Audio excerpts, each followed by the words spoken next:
মিথ্যে বলবো এমন করে লাগবে শুনে জবর, মিথ্যের বেশে এলো সত্য যুগের সত্য খবর, সত্য যুগের সত্য খবর, সত্য যুগের সত্য খবর, সত্য যুগের সত্য খবর, সত্য যুগের সত্য খবর।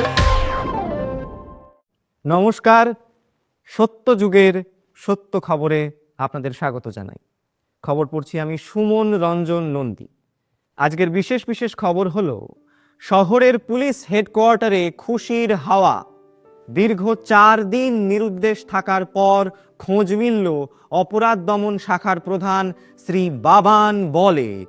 আজ সকালে ভাত খেয়ে তাঁর দপ্তরে পুনরায় যোগদান করেন তিনি। গোপনীয়তার স্বার্থে সাংবাদিক বৈঠকে না বসে সোশ্যাল মিডিয়ায় ভিডিও বার্তায় অপহরণের আশঙ্কাকেই সত্য বলে স্বীকার করে নিয়েছেন তিনি সন্দেহ করছেন অপহরণকারী বাংলার এক প্রথম সারির চিত্র পরিচালক। কারণ রীতিমতো সিনেমার কায়দাতেই সাদা রুমাল শুকিয়ে লাল অমনি গাড়িতে তাকে অপহরণ করা হয়েছিল। তবে রুমাল শুকালেও তাতে ক্লোরোফর্ম ছিল না বলে দাবি করেছেন তিনি। রুমালের গন্ধই পুলিশ কর্তার অজ্ঞান হওয়ার কারণ। গোয়েন্দা কর্তার দাবি, ক্রাইম থ্রিলার গল্পের খোঁজ পেতে গত 3 মাসে প্রায় 252 জন পরিচালক তার সাথে যোগাযোগ করার চেষ্টা করেছিলেন। প্রযোজনার বাজেট কম থাকায় কাজের চাপের অজুহাতে তিনি তাদের এড়িয়ে যান এবং সেই কারণেই শেষ পর্যন্ত তাকে এই বিপদের মুখে পড়তে হয় বলে তিনি মনে করছেন। অপহরণকারীর বিরুদ্ধে আইনি পদক্ষেপ নেবার প্রসঙ্গে সাংবাদিকদের প্রশ্ন এড়িয়ে গোয়েন্দা কর্তা জানান, ছোট থেকেই তিনি সিনেমার ভক্ত। অভিনয়ের সুযোগ পেলে তিনি নিজের সেরাটা দিতে রাজি।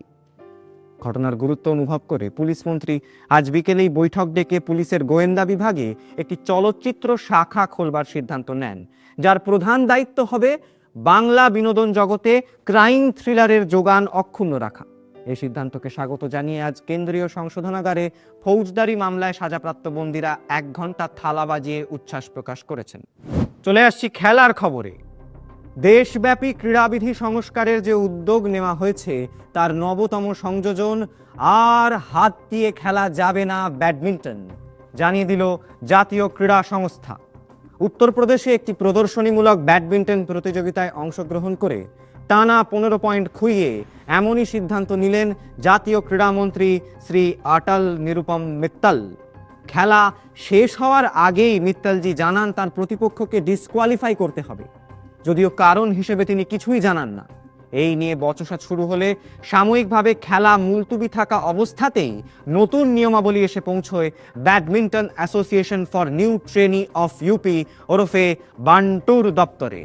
হাত ছাড়া কিভাবে ব্যাডমিন্টন খেলা সম্ভব, এই প্রসঙ্গে মিত্তলজি জানান, মুমকিন হ্যায় তো মুমকিন হ্যায়। এই নতুন নিয়মের প্রতিবাদে সরব হয়েছেন বিরোধীরা। সরকার থেকে হাত সরে যাওয়ার পর এখন ব্যাডমিন্টন থেকেও হাত সরে যাওয়ায় অস্তিত্ব সংকটে ভুগছেন তারা।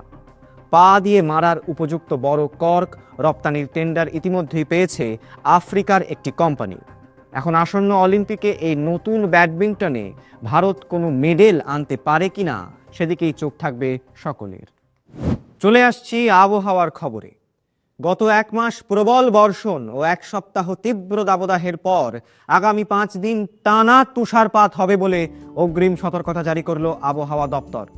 তুষারপাতের সম্ভাবনার কথা মাথায় রেখে জরুরিকালীন তৎপরতায় সরকারের পক্ষ থেকে স্কুল কলেজ বন্ধ রাখার সিদ্ধান্ত নেওয়া হয়েছে।